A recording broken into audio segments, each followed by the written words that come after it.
Before we get into the subject of today's video, we're going to be using the term freak show. This is, not to be disrespectful, ableist, or even show disdain to anyone past or present. The term freak show was previously used as a job title for specific entertainers in the past, and that's how we'll be using the term today, strictly as a job title.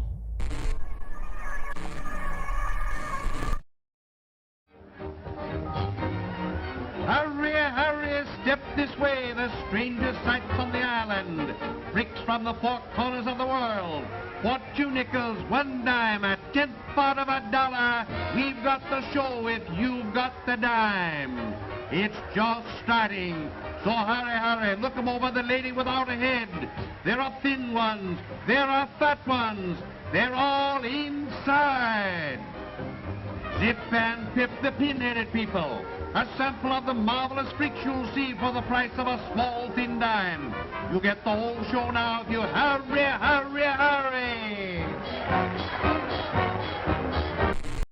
Because this is part 1 in the Freak Show series, I thought it was important we started an iconic one. Or, more appropriately, iconic 2. Chang and Eng Bunker were born in 1811 in Siam, and if that name sounds a bit familiar, it's because they were the conjoined twins that popularized the name Siamese twins. They were Siamese, but before their personal fame, saying Siamese was just like saying Taiwanese, though Siam present day is now just called Thailand. During all their life, they decided to dress exactly the same, which wooed the people around them, and matched quite well.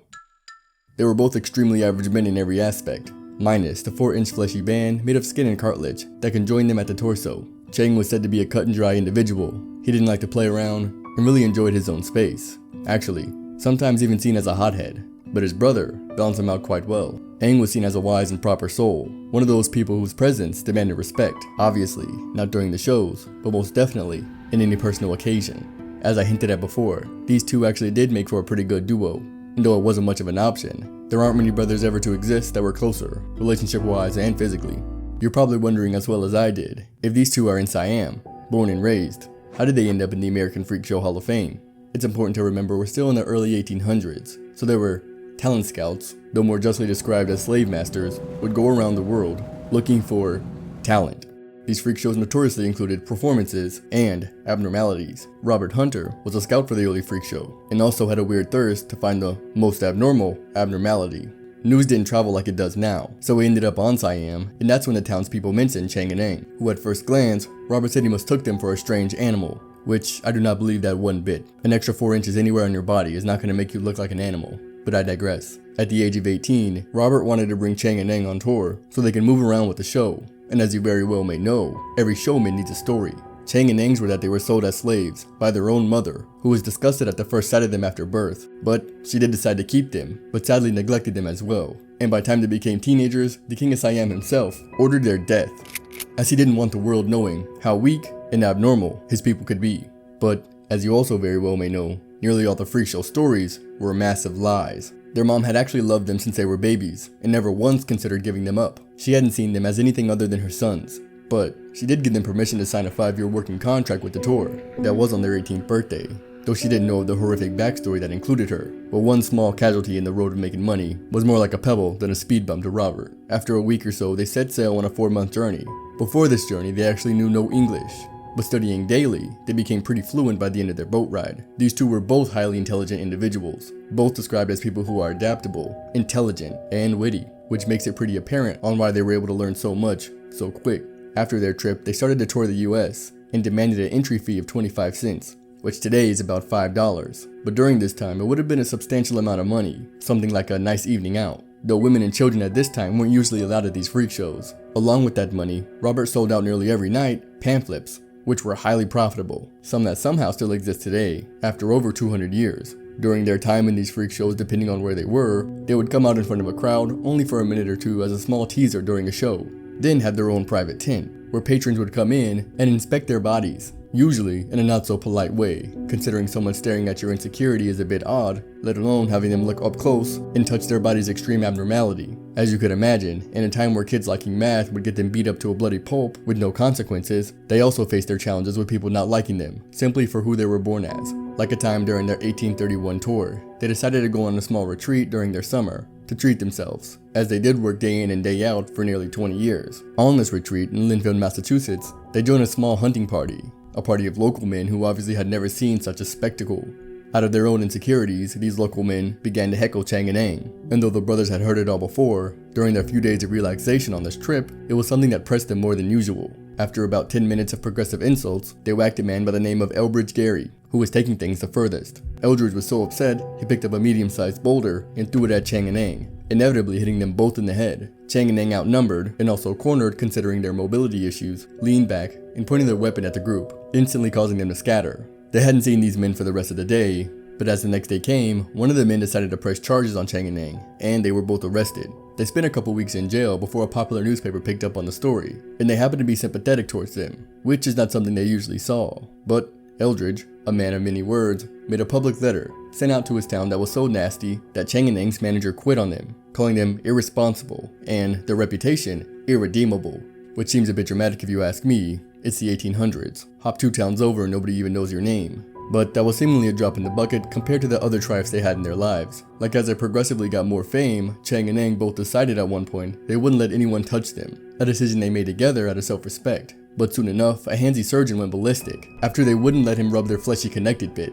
The surgeon reacted by jumping up and shouting, "You are all imposters and pickpocketers," which sent the audience into a tizzy, people throwing chairs and fighting, and actually landing 4 in the hospital. Chang and Eng were able to flee with minor injuries, but this kind of behavior was almost normal to them, and it just became a normal part of life to them to get by in a world that was not made for them, in a time that was also exceedingly hostile towards them. After 28 years of freak showing in 1839, they decided they had performed their last show in North Carolina. It had just so happened to be the 4th of July, and decided just to quit and live where they were. They bought a home and 150 acres of land in Wilkes County, North Carolina, for what today would be about $6,000, and later even bought 650 more acres and built an even nicer house. Though it's not really connected to their story, their descendants and their townspeople still celebrate them once a year on their land. But in their time, even though it was illegal, they had become naturalized citizens. As you know, this was reserved for whites only, but they were made an exception by their townspeople. As long as everyone kept it a secret, no harm would be done to them. After a while, locally at least, they were pretty beloved, especially by the doctor/sheriff of the town. He's also the one that helped them become citizens. Even though it may be hard to believe, they both ended up combining for a whopping 18 kids, and were fiscally smart enough to be upper middle class despite their disability. That is until the 1860s, when they were pretty much forced into lending money to the Confederates, who later paid Chang and Eng back in their worthless Confederate money after losing the war. This money was really as good as play money, so after much deliberation, started touring as freaks again. The tours had started back up in 1866, and believe it or not, were a bit more civilized than they were before. That is, in the South at least, because when he visited the North, people didn't really like them. As a naturalized citizen in the South, both were entitled to slaves, which they did own. After the war, the North didn't like this so much, and they simply wouldn't pay for their shows. With this amount of money not being enough, they decided they'd go on an extra special show. They decided they wanted to tour Russia and Germany, 2 places they didn't hate, but they were excited to see more of Europe. That is until, after one of these shows, Chang suffered a massive stroke and his right side became partially paralyzed. It was already difficult for them to get around, so this made it nearly impossible, and in 1870, decided to retire again. This 60-year on and off showing could be considered as a huge success. Most employed with the freak shows would die in their 20s and 30s, and Chang and Eng had somehow made it to old age. But sadly, Chang's health problems developed into a bad bout of bronchitis, and a few days into his case, passed away in his sleep in 1873. This happened unbeknownst to Eng, and Eng's son was the one who found his uncle in that condition, so he woke his dad up and told him his brother had passed, and upon hearing the news, Eng stated, "Then I am going too," which he did, following his brother not too long after. At the time, Eng was said to have died from shock, but it was later determined to be blood loss. The 4-inch bit of flesh, connecting him to his brother and his freak stardom, contained blood vessels that connected Chang and Eng's systems. After Chang's heart failure, Eng's heart was pumping too much blood over to Chang to try and pick up the slack, and it said Eng could have actually lived separately without his brother, without the health issues, and have never suffered a stroke himself. He was pretty healthy considering his age and the time. The separation would have been like a clean amputation at your wrist. That is if we only considered size, as there were no vital extremities, important veins, or even appendages that were on the other side of that. But their families knew very well that's not something Chang would have ever wanted, and not something Eng would have ever agreed to. Closing the chapter on the first big freak show book. Though they sort of fell into the brush after all this time, they were notorious for a while, especially in the freak show sphere. I don't think I can stress enough how important these guys were to paving the way to future freak shows. They were the first big stars, and not only that, these stars were well spoken, dignified, and weren't opposed to being a spectacle, as long as they weren't touched. And to be honest, from my personal opinion, in my eyes, we've started off at the high point, because after reading through all the stories the freak shows have to offer, Chang and Eng by far had the best life. and whether they knew it or not, in terms of living arrangements, dignity, public treatment, wealth, happiness, and most importantly life after, for the freak shows, it was all downhill from here. Thank you guys so much for watching the first episode on this series. These freak shows are something I've been interested in for years, and though I've just skimmed the top, I didn't really want to go into all the details I've come across over the years, if it might have been a bit stale for you guys. So, let me know, would you even like to hear more details on the everyday workings of the jobs? And to them, it really was just a job. Not to give away too much, but on a regular day it was busy, but that wasn't anything out of the ordinary for them. So a lot of days it did become a bit mundane to be gawked at as a freak, day in and day out. I'll add, if you're interested in these, be ready for some truly dark, but also heartbreaking stories, because while Chang and Eng were average people, the rest of these freak show workers were taken extreme advantage of, from the holds on their mental capabilities, as well as being physically coerced when sick, and even some well near death, and like I alluded to in the story, as slaves. So, you've been warned. You can let me know if I missed anything, or if you have any extra uncommon information on the Bunker Brothers. Thanks once again, and I do hope I see you next time.